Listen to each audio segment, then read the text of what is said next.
Welcome to Global News at noon on Memories 96.5 FM, Uyo. Beginning with the top stories, Governor Moana affirms commitment of return on investment in states' resources. Federal government releases funds for payment of withheld salaries of non-academic staff Union of Universities and federal retirees. Police arraign minors arrested during End Bad Governance protest on 10 counts charge. And on the foreign scene, Spain sends 500 more troops to Valencia as anger grows over lack of support. In sports, Confederation of African Football announces match schedule for Women's Champions League. Details of these and other stories coming up shortly.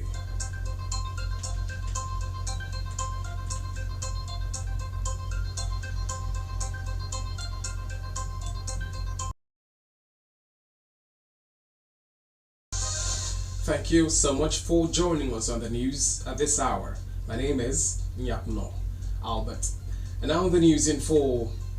Akwa Ibom State Governor Pastor Moana has taken delivery of two new Bombardier CRJ-900 aircrafts for the state-owned airline Ibom Air, with assurances that his administration will expedite action towards optimum returns on investment of public funds and assets within and outside the state. The governor, who led Akwa Ibom people in a joyous reception of the two aircrafts labeled 5N CED and 5N CEE, which touched down at Victor Ota International Airport, Uyo, into the traditional water cannon reception, affirmed that the acquisition was funded in full by the state government without any loan from any financial institution. To the capital market, because we want to divest our share. It is important that Ibom Air, before going to the capital market, will break even. And for me, we very clear that if Ibom Air continues to rely on bank financing, they will not break even in a short while. Because by the time they take the bank interest at commercial rate, and the bank are free to increase their rate at any time. Once they look at the MRI and the CBN speaks, they can increase rate. And they give them this loan for 7 years. We think we're doing well. Everything Ibom Air does is to pay back that loan.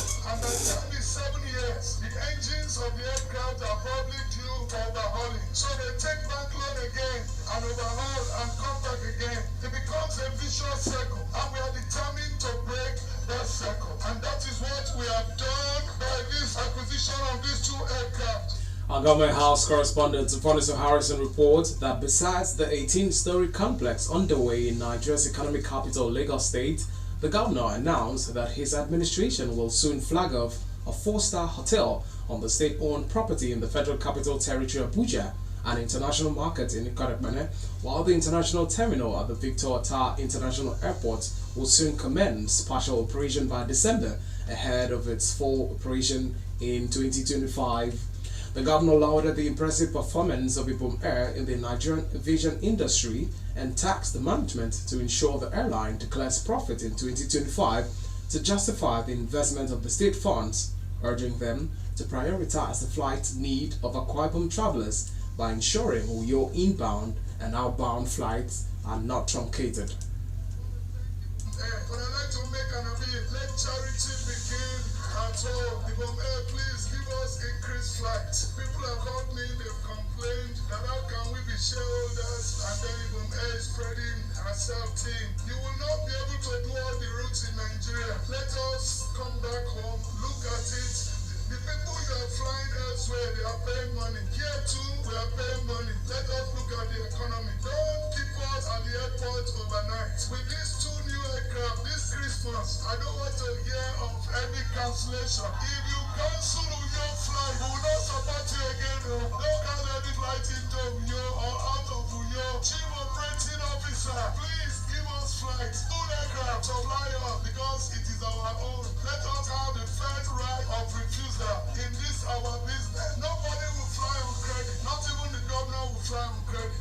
You will not wait for anybody. Not even the governor. Nobody can tell Ibom Air, hold on, because somebody is coming. You must arrive on time. But let me also apologize to our teaming passengers that this plane are made by human hands. And I rather will delay a flight. And I rather they cancel a flight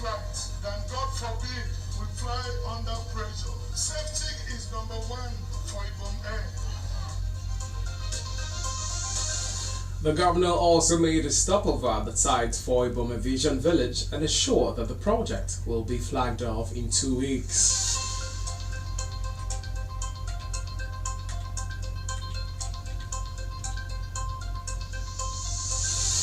At the national level, the federal government has released funds for the payment of withheld salaries of the Non-Academic Staff Union of Federal Universities, NASU.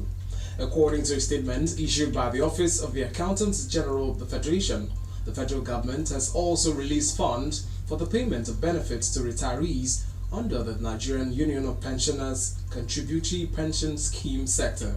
The statement indicates that payments to the non-academic staff of federal universities had commenced and may have confirmed receipt.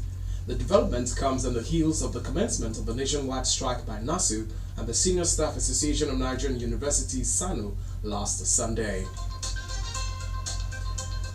And on legislative matters now, members of the House of Representatives Committee on Ecological Funds yesterday visited Lagos for a first-hand experience of some erosion-prone areas and to ensure that all appropriated funds are properly applied. An official statement issued by the Director of Public Affairs, Minister of Works and Water Resources, Kunle Adesina, indicates that the team, which was led by the Vice Chairman of the committee, Honorable Oyedeji Oyeshino, was received by the Commissioner for the Environment and Water Resources, Tokumbo Wahab, who took them around many of the erosion-prone areas of the state. Adesina stated that part of the mandate of the committee is to ensure that all communities affected by erosion and other ecological issues and the funds are a governance protest that held across the country slumped before they could be arraigned in court yesterday. The teenagers between the ages of 14 and 17 who appeared ill and malnourished collapsed before a trial judge of the Federal High Court in Abuja shortly after they were marshaled in for arraignment. While some of the defendants huddled in the dock, others stood outside the cubicle owing to limited space. The Inspector General of Police, who constituted a 5-man team of lawyers led by Deputy Commissioner of Police DCP Simon Law, SAN, to handle the prosecution, stated that the protesters were arrested in Abuja, Kaduna, Kano, Katsina, Sokoto and Gombe states. They were slammed with a 10-count charge that bordered on treason.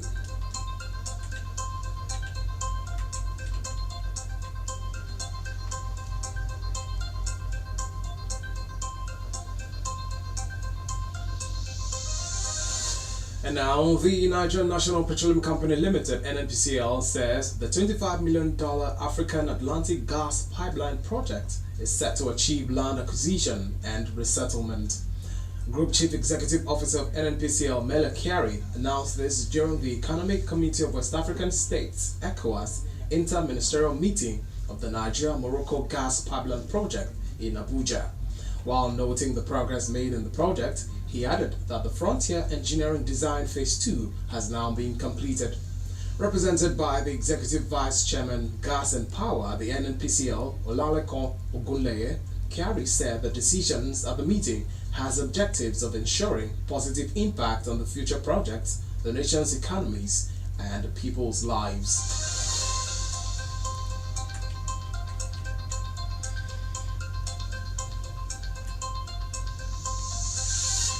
You're listening to Global News at noon on Memories 96.5 FM. More reports after the break. Do stay with us.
Global News on Memories 96.5 FM.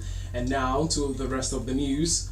On the foreign scene, United Nations Secretary General Antonio Guterres yesterday condemned reported attacks on civilians by Sudan's paramilitary Rapid Support Forces (RSF), as Britain said it would push for a UN Security Council resolution on the more than 18-month-long conflict. War erupted in mid-April 2023 from a power struggle between the Sudanese army and the paramilitary RSF ahead of a planned transition to civilian rule. The current war has produced waves of ethnically driven violence blamed largely on the RSF. Activists say the RSF allegedly killed at least 124 people in a village in El Ghazira state last month in one of the conflict's deadliest incidents.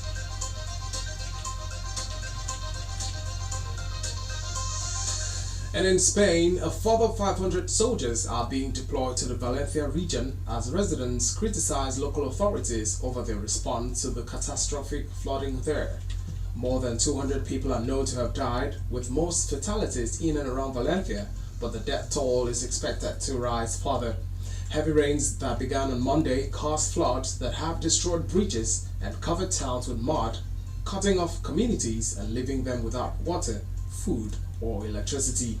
Thousands of people have traveled to rural areas to help with cleanup efforts, but yesterday authorities announced that traffic in the region will be restricted over the weekend and to ensure access for emergency workers.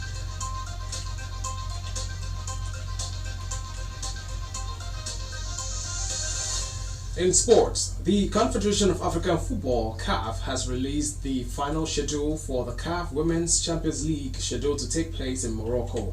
The fourth edition of Africa's Premier Women's Club Tournament will take place from the 9th to the 23rd of November 2024 in the cities of El Jadida and Casablanca in Morocco. The opening game will feature DR Congo's TP Mazembe and South African debutants University of the Western Cape on Saturday, 9th November at 3 p.m. local time, while host Asfar will face Senegal's Ags de la Medina at 6 p.m. Both games will be played at Mohamed El Abdi Stadium in El Jadida. All 16 matches will be played between the two venues, with the final scheduled to take place in El Jadida on Saturday, 23rd November 2024.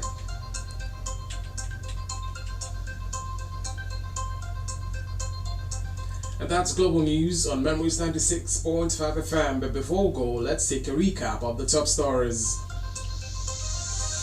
In the news, you heard that Akwa Ibom State Governor Pastor Moano has taken delivery of 2 new Bombardier CRJ-900 aircrafts for the state-owned airline Ibom Air, with assurances that his administration will expedite action towards optimum returns on investment of public funds and assets within and outside the state.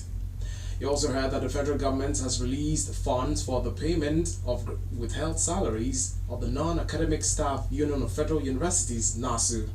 We also told you that 4 minors who were who were among 76 persons the Nigerian police force charged for participating in the recent End Bad Governance protests that held across the country slumped before they could be arraigned in courts yesterday.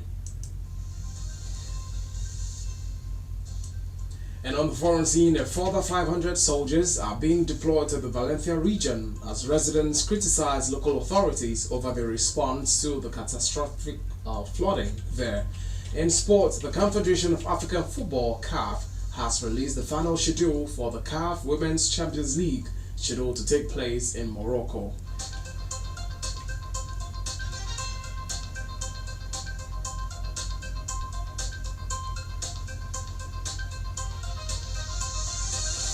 The news this afternoon was edited by Mary Akpan and assisted by the production team. For views regarding our news or coverage of your newsworthy events, you can reach us on email newsroom@memoriesmediang.com or call our Newsroom hotline on 0909 000 0581. You can also follow us on Facebook and Instagram at Memories965FM. And now let's take you down memory lane. On this day in 1930, Tafari Makonnen was crowned Emperor of Ethiopia, taking the name Haile Selassie. That's the news. Thank you so much for listening. My name is NYAKNNO.